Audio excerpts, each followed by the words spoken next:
Nigerians grown as electricity bills sap 57% of minimum wage earners' salaries.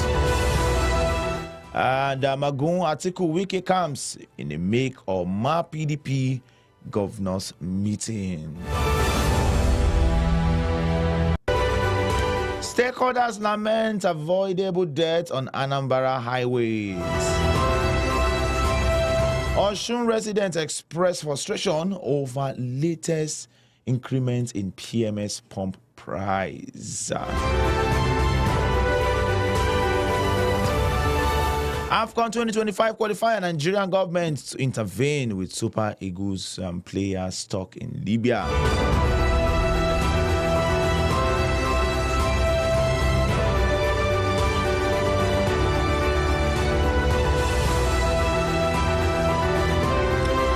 Stay away from contesting elections in Nigeria. Fire shade to Atiku. Nigeria not snubbed during UN Human Rights Council polls presidency. One injured, another killed as bandits invade Kwara community. All right, Jigawa government suspend aid over premature statement on approval of 70,000 minimum wage. NNPC urged to remove hidden levies on Dangote fuel prices. All right. Thailand returnee arrested with 3.1 billion naira heroin at Lagos airport. All right.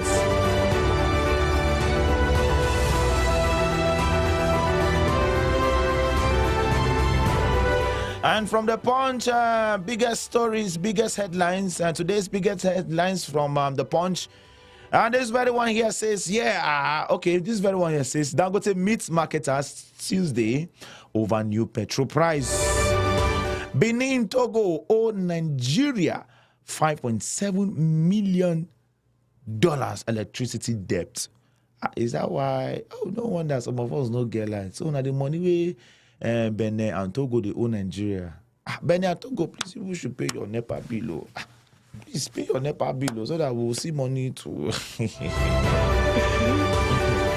If Benin and Togo is owing Nigeria $5.7 million, how much are Nigerians owing?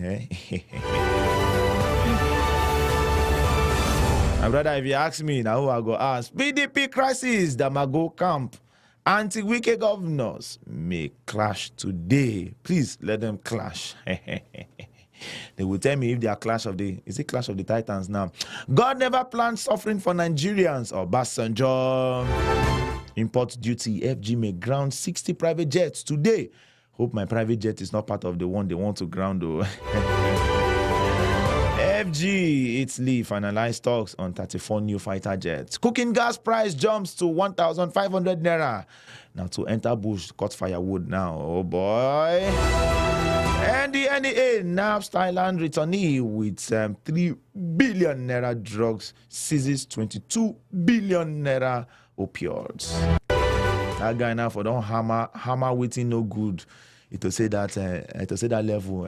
It will say that level click. By now it will just the balling. But you see, every day for the thief, one day for the okay. Obaseki Okpebelo transition panels discuss handover today. I'm supposed to be in that meeting, but I'm too busy to attend that meeting.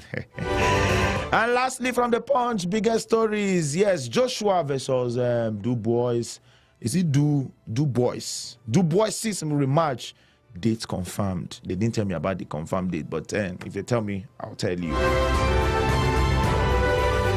All right, today we are looking into, let's segue into the main dish for today. I just given appetizers and we have gone around.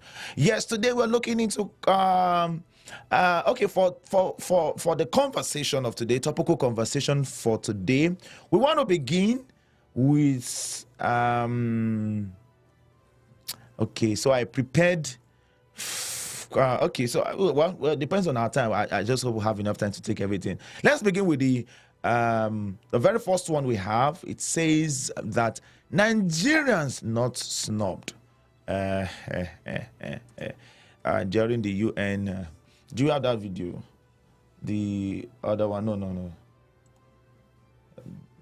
Yeah. So we'll begin with this very first one. What is your take on this very one? Number 2. Yes, two. The other one. This one. Yeah. So yes. So yeah, what's your take on this very one? What's your take on this very one? What is your take on this very one? It says I say NDLE. NDNA. Okay. FJ has come out to say Nigeria was not snubbed. Where's that news now? Nigeria not snubbed during UN Human Rights Council polls. Okay. Now, the presidency has slammed Nessa Yes. Hey, which kind of name be this one? Who alleged that Nigeria lost out in the recent United Nations Human Rights Council elections. Special advisor to the President on Information and Strategy, Bayo Onanuga, on Sunday explained the controversy surrounding the recent elections. He said on October 9, 2024, the United Nations General Assembly elected 18 members to the Human Rights Council for the 2025-2027 term. Explaining further, he said the members elected to the council were Benin, Bolivia, Colombia, Cyprus, Czechia, Democratic Republic of the Congo, Ethiopia, Gambia, Iceland, Kenya, Marshall Islands, Mexico, North Macedonia, Qatar, Republic of Korea, Spain, Switzerland, and Thailand.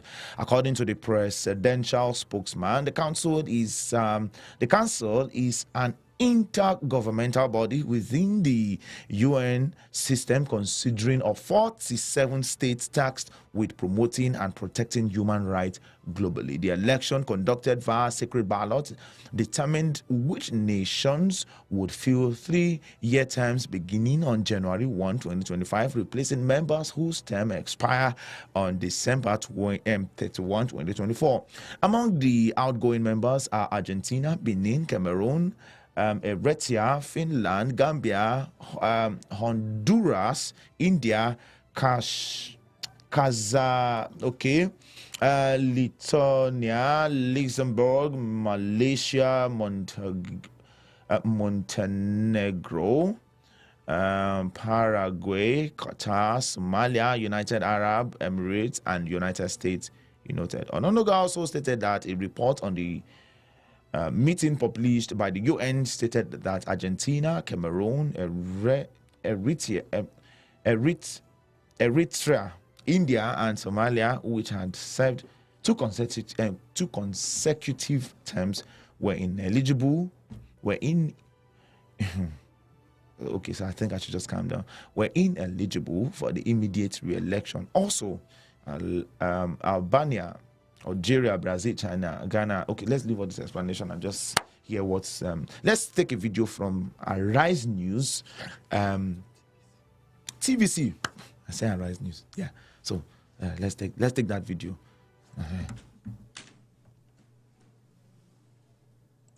To other news now, the presidency has dismissed claims that Nigeria was snubbed during the recent United Nations Human Rights Council elections. In a statement by the Special Advisor to the President on Information and Strategy, Bayo Onanuga, Nigeria didn't stand as a candidate for the cycle, just as it didn't in 2023. He also mentioned that any vote recorded for Nigeria in the secret balloting was cast in error by countries that mistakenly thought Nigeria was on the ballot.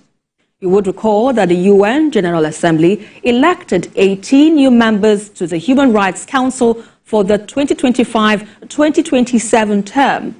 While the elected countries include Benin, Bolivia, Colombia, Cyprus, Czechia, Democratic Republic of Congo, Ethiopia, Gambia, among others. The newly elected members will serve 3-year terms starting January next year. Well, let's take you now to Borno. All right, now this is my take on this, yeah? If you say Nigeria was not snubbed, I want to agree with you. Now, it says, the same lie was rehashed in the erroneous report in circulation.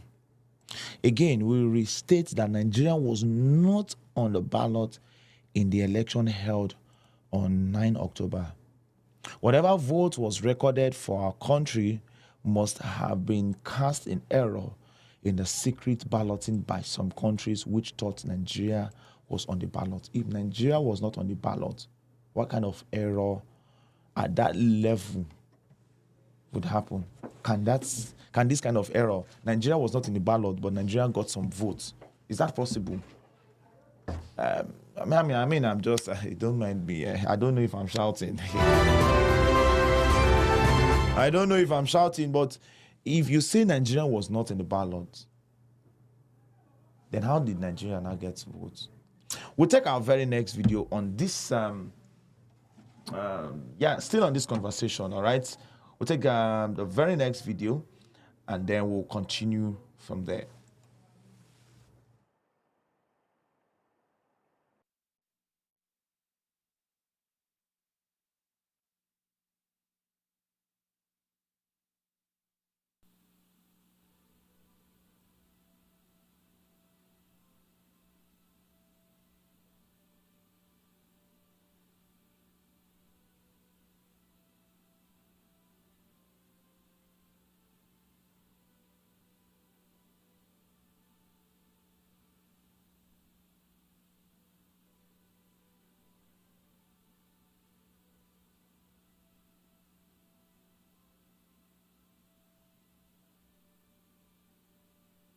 Number of votes obtained by each member state: South Africa 182, Algeria 178, Morocco 178, Sudan 157. But before we proceed with the elections, Number of votes obtained by each member state: Bangladesh 160, Maldives 154, Vietnam 145, Kyrgyzstan 126, Republic of Korea 123, Afghanistan 12, Bahrain 1, Mongolia 1.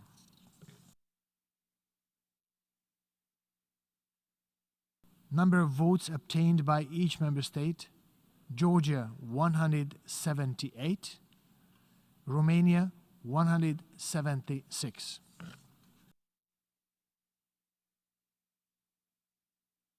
Number of votes obtained by each member state: Chile 144, Costa Rica 134, Venezuela, Bolivarian Republic of Venezuela 88.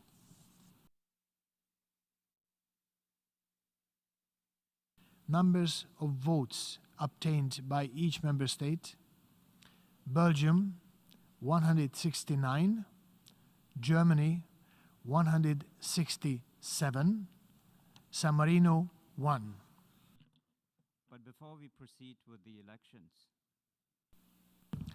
The following 14 states have thus been elected members of the Human Rights Council for the 3-year term of the office beginning of 1st of January 2023. Algeria, Bangladesh, Belgium, Chile, Costa Rica, Georgia, Germany, Kyrgyzstan, Maldives, Morocco, Romania, South Africa, Sudan, and Vietnam.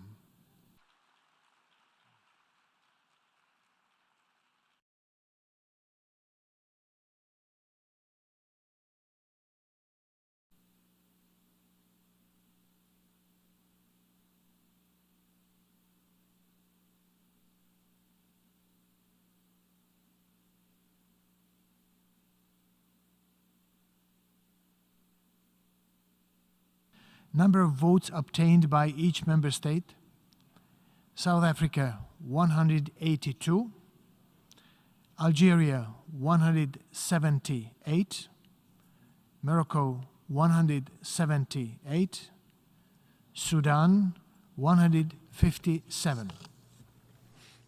but before we proceed with the elections, Number of votes obtained by each member state. Bangladesh, 160.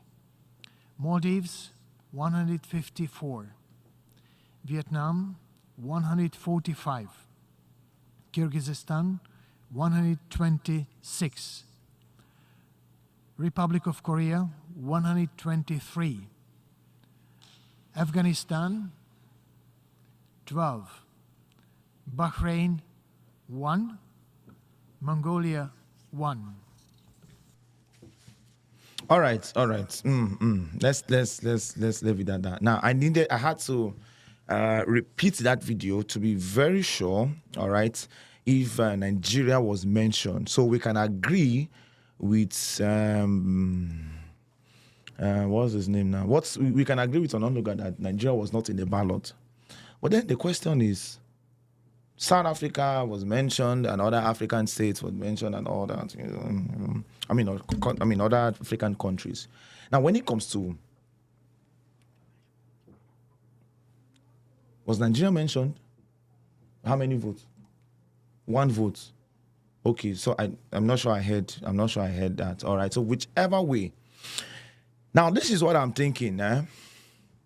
With everything that has been going on in our nation, I'm just thinking probably because the outside world has, seen, Nigeria as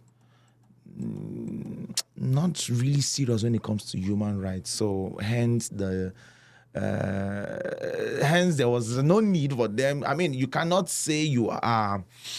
You cannot say you cannot say you are. Just like I saw a post. Somebody, what's that country now? That a country met with Nigerian government or something to help them fight corruption. So what I'm trying to point out is, or what I'm what I'm trying to say is the fact that there is a way the outside world perceives and sees us. And if we want to be taken serious, we also need to be serious. I mean, we want to portray whatever it is. It starts from, charity begins from home. So before anybody can take us serious, they need to see that level of seriousness. So this is what I'm thinking. It's my own opinion. So I'm thinking Nigeria was not part of the elected, or was not part of those elected to be part of this council, Human Rights Council, UN Human Rights Council, because they've not seen Nigeria fit enough to handle the case or the issue or the conversation of human rights as, I mean, I don't know if you are pondering what I'm pondering. So, for instance, they say we want to elect men of integrity to head Cedarwood Luxury Radio. And we called Mr. Gold, we called Mr. Sam, we called Mr. Simeon, we called Mr. Gideon and all that. And then they asked every other persons to vote. Let us vote out of this man who would be Cedarwood Luxury man of integrity. Everybody who is voting will vote based on their perception. So I just feel, our perception when it comes to Nigeria's perception when it comes to human rights is, not really that good. Maybe, I'm just saying, there could be any other reason, there could be any other reason why, so let's move on to the very next one. And yes, we have one more video to play from the UN stuff. I think it's about a 5-minute video, and then we'll take the last video. Still on the UN Council. All right, that's it. Yeah. What happened?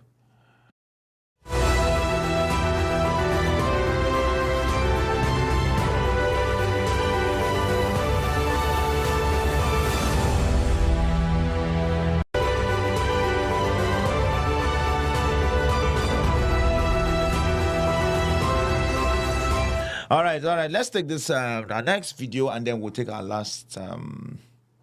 Please don't forget to contribute to the picture. The result of the voting is as follows. Group A from the African states, 5 seats. Number of ballot papers, 193. Number of invalid ballots, 0. Number of valid ballots, 193. Abstentions, 1. Number of members present and voting, 192. Required majority, 97. Number of votes obtained by each member state. Burkina Faso, 183. Togo, 181. Cameroon, 176. Somalia, 170. Eritrea, 160. We turn now to Group B from the Asia Pacific states, 5 seats. Number of ballot papers, 193. Number of invalid ballots, 0. Number of valid ballots, 193. Abstentions, 1. Number of members present and voting, 192. Required majority, 97. The number of votes obtained by each member state as follows. India, 188. Fiji, 187. Bangladesh, 178. Bahrain, 165. Philippines, 165. The Group C from Eastern European states, 2 seats. Results of the vote. Number of ballot papers, 193. Number of invalid ballots, 0. Number of valid ballots, 193. Abstentions, 5. Number of members present and voting, 188. Required majority, 97. Number of votes obtained by each member state. Bulgaria, 180. Czech Republic, 178. Group D, from Latin America and the Caribbean, 3 states. Results of the vote. Number of ballot papers, 193. Number of invalid ballots, 0. Number of valid ballots, 193. Abstentions, 4. Number of members present and voting, 189. Required majority, 97. The number of votes obtained by each member state. Bahamas, 180. Uruguay, 177. Argentina, 172. Group E, from Western European and other states, 3 seats. Results of the vote. Number of ballot papers, 193. Number of invalid ballots, 0. Number of valid ballots, 193. Abstentions, 4. Number of members present and voting, 189. Required majority, 97. Number of votes obtained by each member state. Italy, 180. Austria, 171. Denmark, 167. United States, 1.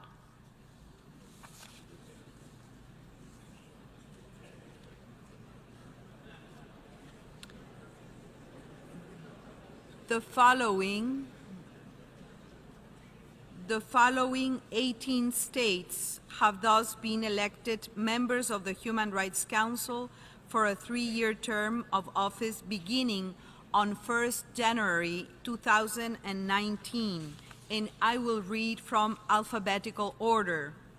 Argentina, Austria, Bahamas, Bahrain, Bangladesh, Bulgaria, Burkina Faso, Cameroon, Czech Republic, Denmark, Eritrea, Fiji, India, Italy, Philippines, Somalia, Togo, Uruguay. I thus congratulate the states which have been elected members of the Human Rights Council and I thank the tellers for their assistance in this election. This concludes our consideration of sub-item D of agenda item 116.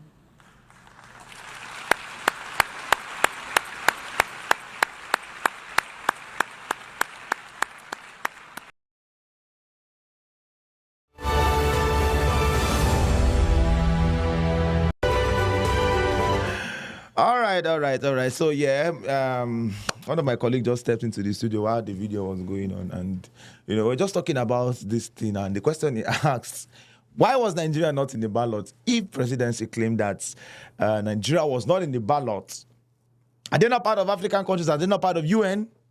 My brother, if you ask me, now who I go ask? All right, let's move to the very next and the very last for this morning. Yes, I mean, I think I love it when I do topical conversation on current affairs. Next week we'll have another edition of topical conversations on current affairs. And this time around, so since we have, today's edition is supposed to be Nigeria, Africa only. But because this is concerning Nigeria, it's concerning Africa as well. And I already prepared foreign current affair, which is on Israel, and that's the video we're going to play. So we're going to, since we have a mixture today of foreign and local, we're going to have the same mixture next week, because next week edition of Table Talk is still on topical conversation on current affairs. All right, so yeah, this very last one here from Sky News says an Israeli attack on Iran's oil bases could have massive repercussions and may help Trump's chances of winning election. Israel is keeping the world guessing as to when and exactly how it will strike Iran. But one development may give clues over timing. Let's take our last video for this morning, and then that will be all for today. We'll come back to, I'll just be right back to just say my goodbyes and all that. What is your take on the UN? What is your take on this, attack on Iran's oil base? And what is your take on, yes, let me quickly take this one because let me quick, please. And because of this one won't take much time. Let me take this one from Punch, which is about NFF pulls Super Eagles from AFCON qualifier after Libya airport nightmare. Watching Arise News this morning, it was also said that something similar happened to Eyimba FC in 2002 or so. Now, the Nigerian Football Federation has decided to pull the Super Eagles out of today's 2025 Africa Cup of Nations qualifier against Libya. This follows a frustrating 12-hour ordeal at Al-Rak International Airport in Libya, where the team has been stranded since their arrival on Sunday afternoon. The Punch reports that the Nigerian delegation was en route to Benghazi for the crucial qualifier when their chartered aircraft was dangerously diverted mid-flight to Al-Rak, a small airport typically reserved for Hajj operations. The unexpected diversion left players and officials stranded without any assistance from the Libyan Football Federation, which failed to provide transportation. Let nothing happen to our Super Eagles Libya, or else you will know what Nigeria and Nigerians are made of. So let's take our last video, which is on Israeli strike. Israel planning to strike Iran's oil base. This YouTube channel and never miss another episode of Boots on the Ground. During Yom Kippur, Day of Atonement, which fell on Saturday this year, battles continued to rage in southern Lebanon, and the IDF was able to eliminate 50 Hezbollah terrorists in fierce battles, often face-to-face with the enemy. In addition, the IDF reported that more than 200 Hezbollah positions in southern Lebanon were destroyed by air and artillery strikes, including underground tunnel shafts, dozens of infrastructure where weapons were stored, rockets and launchers, mortars, bombs, and anti-tank missiles aimed at northern communities and the forces operating in that area. As usual, large stocks of weapons, ammunition, and military equipment of all kinds was also captured and will no longer be available for Hezbollah to use against Israel. Shortly after Yom Kippur began on Friday evening, the IDF announced that jets had struck the launch sites that Hezbollah was using to fire into northern Israel. But more rockets kept coming, and soon alarms were heard again in Shlomi and Rosh Hanikra, Israeli communities in the northern part of Israel, and later also in Kiryat Shmona, Margaliot, Misgav Am, Menara, and Kfar Giladi. The IDF spokesman in Arabic, Lieutenant Colonel Avichai Aderi, called on the residents of 23 additional villages in southern Lebanon to evacuate their homes immediately, adding, anyone who is near Hezbollah's people, their facilities, or their weapons is putting their lives in danger. You must pass immediately north of the El Awali River. Any movements towards the south is a danger to your life. Tonight and this morning, the IDF attacked many Hezbollah positions inside these villages in southern Lebanon, using air and artillery strikes as well as ground maneuvers. There were also reports of attacks on Hezbollah positions further north, in areas where they haven't been hit before. From the information gathered by the IDF since the ground maneuver began in southern Lebanon, a shocking picture of Hezbollah's preparations for a major attack have been revealed. To start with, the Redouan Forces commandos were in position just 500 meters from the border fence. They were equipped with sophisticated weapons and equipment and large quantities of ammunition, including short-range rockets and mortars, all designed to allow these commandos to penetrate Israel's border defenses and take control of civilian communities. The obvious intent of all these preparations was to carry out attacks on Israeli civilian communities, just like what Hamas did on October 7, 2023. But it would have been much worse in these northern communities because there are so many more civilians there, and Hezbollah had much larger forces that were prepared to attack them. In any case, Hezbollah began firing rockets, UAVs, and anti-tank missiles into northern Israel on October 8, and the IDF began a counter-attack which included targeted strikes on key Hezbollah infrastructure and personnel. In early September, that counter-attack was kicked into a higher gear, and since the senior and even mid-level leadership of this organization has been annihilated, leading to paralysis in the lower ranks. These lower ranks are broken, confused, and increasingly desperate as they face the full might of the IDF ground forces who are coming to put an end to the threat on Israel's northern border. Here at TBN Israel, we will continue to report on what is happening in Israel. But to stay tuned in true real time, go to our website at tbnisrael.com/news. You can also follow us on all your favorite social media platforms to stay up to date. Shifting our focus to the intelligence campaign, Shin Bet Chief Ronen Bar said during his visit to southern Lebanon over the weekend that the security forces must demonstrate a physical presence on both sides of the border with countries with which there is no peace agreement. I mean Lebanon and the Gaza Strip. By this he meant that the IDF ground forces would need to hold a security zone inside southern Lebanon for a certain period of time until a political settlement could be reached that would put an end to the threat that Hezbollah poses. He added that it is not enough to have guards at the entrance of the Israeli malls and air defense systems shooting down incoming rockets and missiles. The security forces must be present on the terrorists' home turf, and that means a strong presence on the borders of countries with which Israel has peace, and a strong presence on both sides of the border with countries we do not have peace yet, with full freedom of action. Saying all of that, we can see that Hezbollah's ability to operate against Israel has been greatly diminished following a series of heavy blows it has suffered. The The fears that it could launch thousands of rockets every day into Israel, causing massive destruction and large numbers of casualties, have not come to pass. But this organization is very dangerous, and Israel cannot afford to become complacent. Hezbollah still enjoys wide support amongst Lebanese Shiite communities and the backing of the Islamic Republic of Iran. It also has strategic depth inside Lebanon, which Hamas does not have in the Gaza Strip.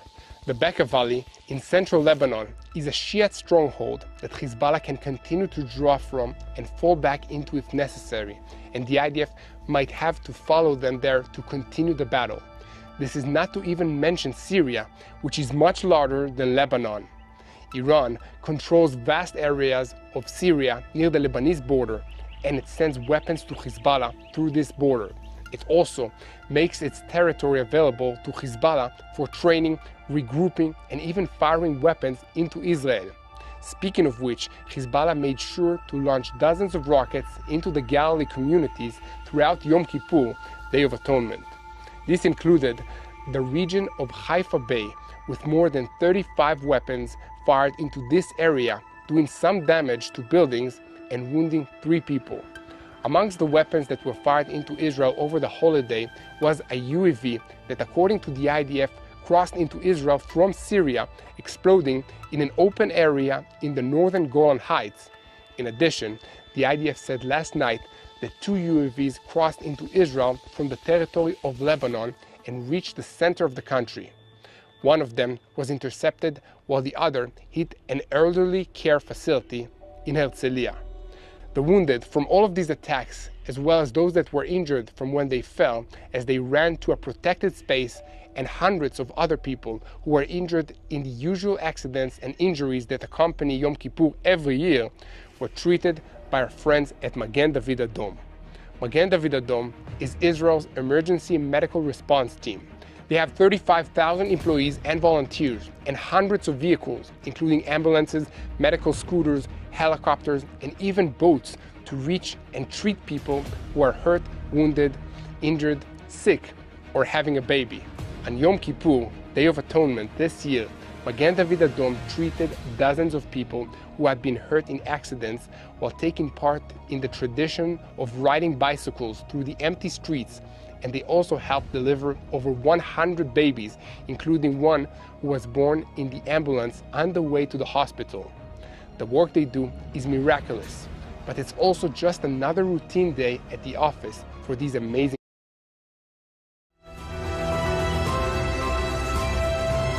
This is Cedarwood Luxury, Nigeria's first real estate. All right, for the sake of time, we'll have a continuation of that video next week, since we'll be doing, having topical conversations on current affairs next weekend. Next Monday on Table Talk. Yeah, we'll have a continuation of that video, and we're going to bring to you more updates, more content on current affairs. All right, has been a wonderful time as far as I'm concerned. I don't know about you. I will be back at 1 p.m. for real estate market trend. I was about saying real estate in Nigeria.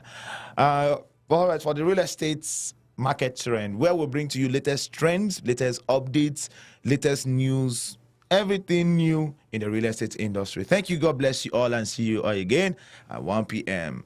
Gracias.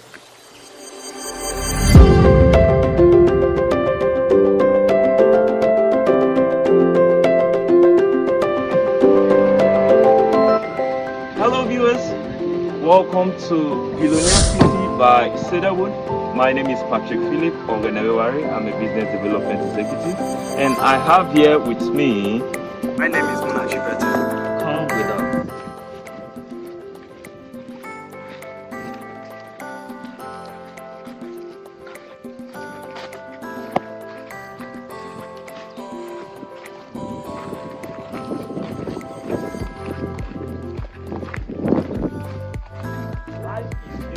When you are in a serene environment, isn't it, Mona? Yes, it is. In Billionaire City by Cedarwood, you'll be experiencing the modern day facility such as the automated gatehouse, 24-hour surveillance, 24 hours electricity, and many more.